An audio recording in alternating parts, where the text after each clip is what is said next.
Yo, what is going on, guys? Winner Kills here, and welcome to a brand new live duel. No, this is not a locals feature match because if you don't know, my locals is on hold for the next month and a half or so.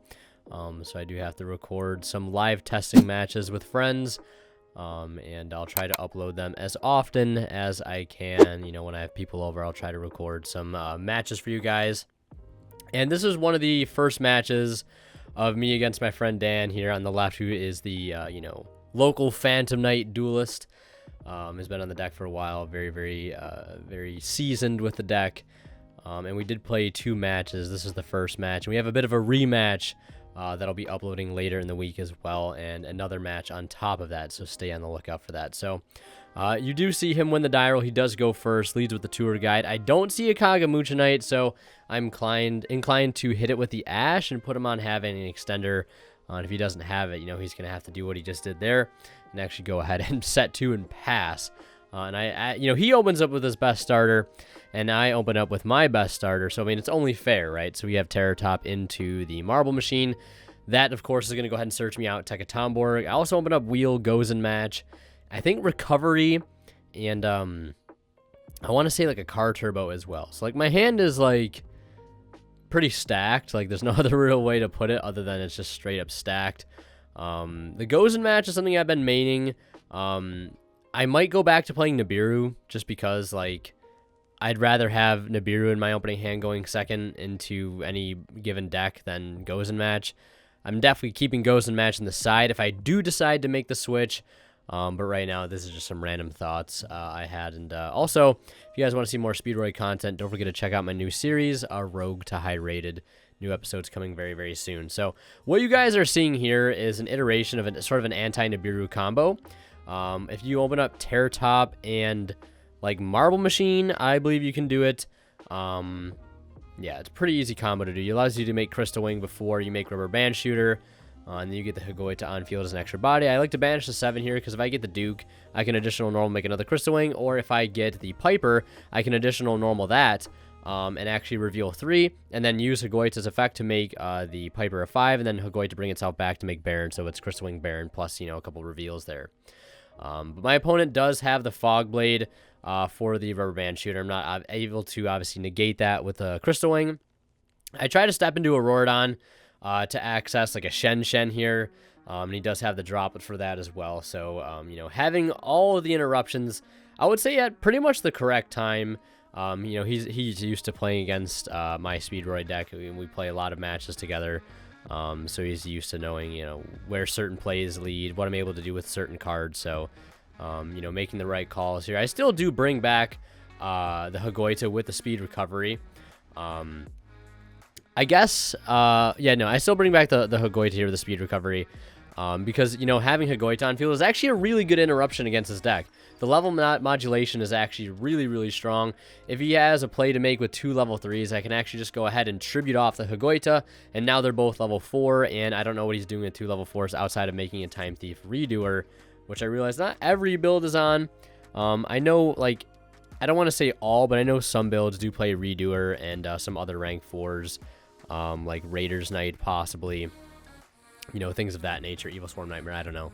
But, I'd rather have him just make a Redoer, basically that be it, than go and get into Cherubini and things like that. So, that is going to be game right there. He is not going to try to play through the Crystal Wing, the Higuita, and of course the set goes and he didn't know about. And we're on to a game 2. Of course, my friend is going to opt to go first here, going into the classic route. Getting into Cherubini, dumping Graf to go ahead and summon out the Seer here. And I believe he has a Skarm in hand as well, so he might go ahead and spec that out because he does play the Skarm in the main deck. This Phantom Knight build also not on any DPE, not on the Scythe engine, just playing the Isolde package that I believe that Dodger Wolf made popular. And if you guys want to see his deck profile, it's actually on the channel. I think it was the last video I uploaded last year. If I remember, I'll leave a link to it up in the top right for you guys to check out. And if you guys are interested to see what my Speedroid list looks like, I believe I showed my most current list in episode 2 of Rogue to High Rated. So if you want to see my Speedroid list, feel free to look there to find it. So yeah, as expected, he does spec out the Skarm from hand. Then we're going to see him use Boots Engraved to go ahead and grab the Shade Brigadine. I believe I had an effect Valor hand. It was the only hand trap I drew. I think I had like 14 hand traps in the main deck at this point. I only saw one. So it is what it is. He's going to go into Levier. That's going to spec out Boots. Sear's going to go ahead and bring out the Graph. And he's going to go ahead and overlay into Dante here. And I think he's going to go ahead and mill 3 to go ahead and try to see if he can get some extenders into the graveyard. I believe he mills pretty well. He's going to hit Wings, Fogblade, and a copy of Valor. So pretty solid mills there. We're going to see him go ahead and now overlay into the Utopic Future and then into Draco. And as he does that, I'd like to mention a quick shout out to our sponsor over at Imperium Duelist. If you guys are interested in picking up amazing playmats like the one you see on the left, brand new Demon Slayer playmat that they just released. Definitely look there on their site to see if you can grab one if it's still available. They also sell sleeves, deck boxes, binders, and more. Check them out at the link below. And don't forget to use my discount code WINNERKILLS 10 off at checkout to save 10% off your entire order. And if you guys are buying anything on TCG Player, do not forget to use my affiliate link down in the description below. Because anytime you guys shop and check out using that link, a small bit of the revenue from your purchase will go right back to the channel and helps out a ton. So, what happened there is I Valored the Rusty, and he decided to let it go through. He might have been afraid of, like, you know, another hand trap on top of that, and maybe didn't want to waste his Utopic Draco. And didn't want to lose to Nibiru there. I think that's the main reason why he didn't end up negating. Because if he were to negate the Valor with Draco and I had a Nibiru, he'd lose his whole field and still wouldn't be able to resolve Rusty. So might as well just opt to hold the Utopic Draco there. Now, I didn't open up Super Stellar here, to be totally honest. I did top deck an Imperm, I believe. And that is going to be able to turn off the Utopic Draco itself. So right now, the only interruption I think I have to worry about is a Fogblade. And with the hand that I opened, like, it's going to be a little rough. I tried to resolve Piper here. I resolved for 1. I like, it's weird sometimes with Piper. Sometimes I don't know how far I'll get into my combo. So if I summon Piper very early, sometimes I'm like, you know what, maybe I should take the early reveal, even if it is just going to be basically a draw 1. You know, maybe I should go for the early Excavate just to be safe. I do end up finding a Primitive Butterfly, which is going to be less than helpful at this point. You know, trying to keep playing, but, you know, it is what it is. Could have been something really, really strong, like a Wheel, or a Speed Recovery, you never know. But he is going to Ash the Rubber Band Shooter there. And this is actually not a huge issue. And the reason it's not a huge issue, because I can actually extend into a Auroradon, and then Duke out the Piper, and then make a Baron. Or I could actually, instead, Duke out the Car Turbo and then use Auroradon to tribute 2 tokens to summon the Tetherwolf, which come out at level 7 because of the 1 token on the field. And then I could Synchro for Baron that way. So yeah, it might not even be a Fogblade set, actually. Oh, yeah, that's right, because he never got a chance to resolve Rusty. So the set is currently unknown. Might be a Droplet or something. So you're going to see me Duke out for Piper here. And this is that point where I was talking about. If I had not used the Piper effect earlier, you know, I could have revealed 4 there, and that could have made a huge, huge difference. But I do get into a Baron. Baron is going to be able to pop the Utopic Draco now, since its effects are negated thanks to that Imperm. He will use the Dante effect to add back the Seer. And now we're going to see the Auroradon tribute the last token that I have to go ahead and pop the set, which ends up being an Imperial Order. And then I think I go Battle Phase here to run over the Rusty, and then Auroradon swings in for 21 direct. So we basically cracked the whole board there. Not really a huge issue. But I could have played it out definitely a little bit more optimally. And you're going to see me make a massive misplay right here. He's going to use Fogblade to attempt to bring back Rusty. And, you know, I decided to negate this because I didn't realize the Wings was in his graveyard. And I forgot, you know, it basically does the same thing as Fogblade. In the grave, it can just revive a PK. Had I known that, I would have let it go through. And then, you know, on the next turn when he tries to use the Rusty, I just negate it with the Baron. It gets banished. And then we're just chilling. So that was definitely a huge player error on my behalf. Tech play error, 100%. You know, I try to make up for it just a little bit by using the Baron in the standby phase here to bring out the Piper, resolve it for 1 yet again, and I find a Marble Machine, which is going to be okay as, you know, a decent extender, decent follow-up for next turn if there is a next turn, right? Better than nothing. So we're going to see him resolve Rusty here at the start of the turn, dumping a copy of the Torn Scales, and going to go ahead and set a copy of Fogblade. Also, if anybody's wondering where my mat is from, I actually just got it from MetaMats. You know, I use a lot of Imperium mats, but I did see one of their mats, and I'm quite fond of it. I do like the nice, Stardust dragon design, and they're very minimalist design. So yeah, if anybody wants to know where my mat's from, that's where it is from. But yeah, so moving on here, he is going to go ahead and spec out the Torn Scales after resolving the boots, and then pitching, I believe, pitching Seer and then dumping gloves off the Torn Scale. And then Seer's going to revive the Dante, specking out the boots from hand now. And at this point, I'm pretty much seeing the writing on the walls. I'm just basically waiting to see if it's going to be game or not. He's going to summon out the Break Sword, and that's going to trigger Rusty to go ahead and pop the Auroradon. And Break Sword effect to pop the set he has and my Piper. And then I think here he's going to go ahead and link into the Isolde, since those are both warriors.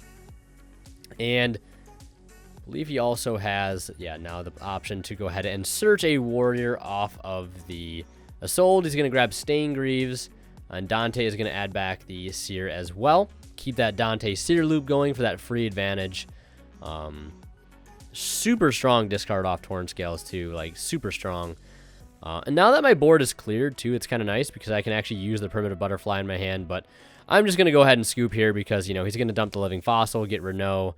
Renault's going to add back the Living Fossil, and that's probably just going to be game right there with Access Code and Rusty with that Cloak boost. So we're into a Game 3 situation, and of course I am opting to go first here.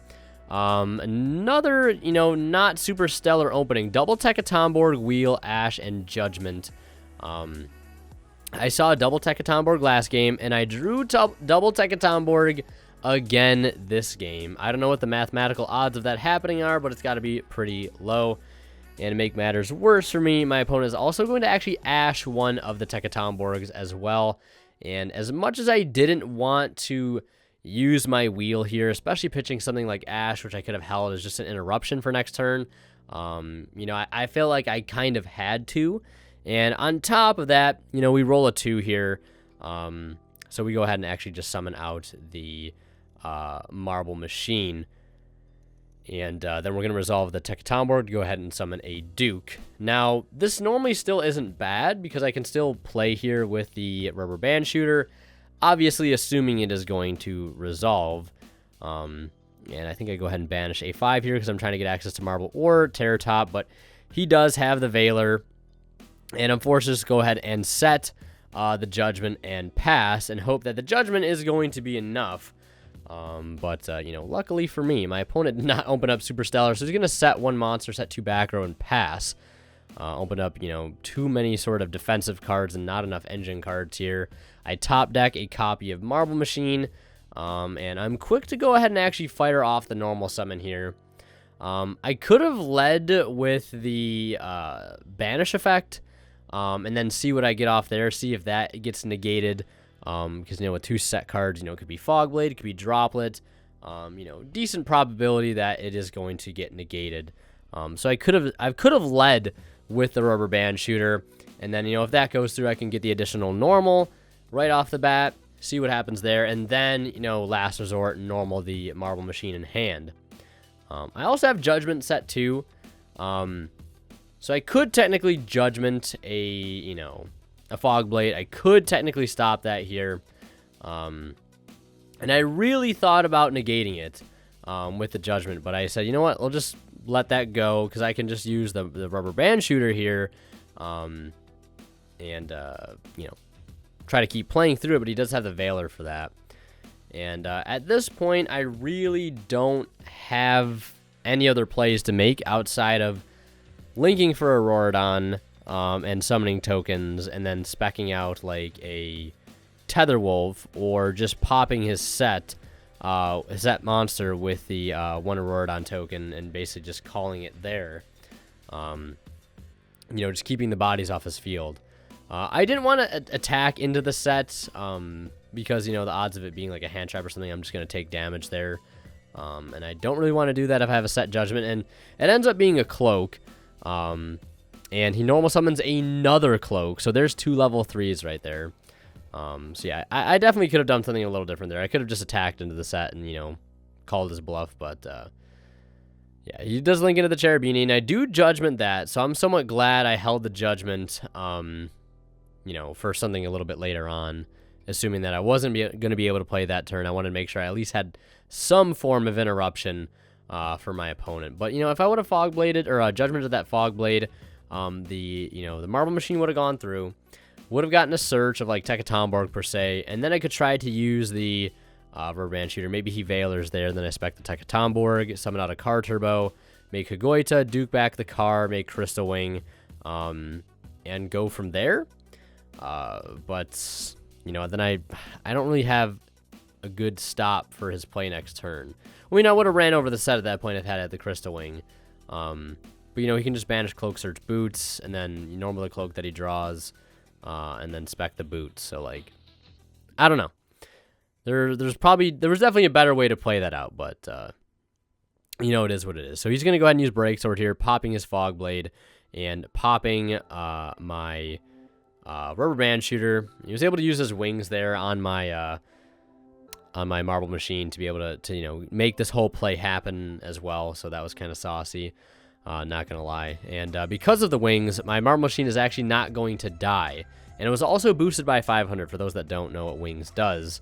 And it's a permanent 500 boost. So my Marble Machine right now is chilling at 700, and he does get a Fog Blade Search there before he ends his turn. And I think I drew into a Primitive Butterfly.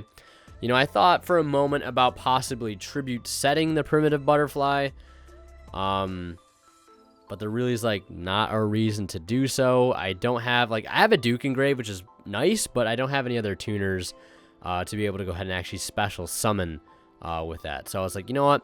I could Tribute set this and, kind of wall up a little bit, or I could just turn my Marble Machine to defense, which is what I decided to do, and maybe hope, with that what little life points I have left, he's not going to be able to, push for damage. But he top decks Tour Guide, like the most insane top deck he could have had. So if you guys want to see more of my content, click on one of the videos popping up at the bottom of the screen right now. And last but not least, a special shout out goes to our Divine Level channel members, and they are Tweeter0226, Pony Start, Cadillacs84, and Keith Sidgers. Thank you guys so much, as always, for your extremely generous support of this channel.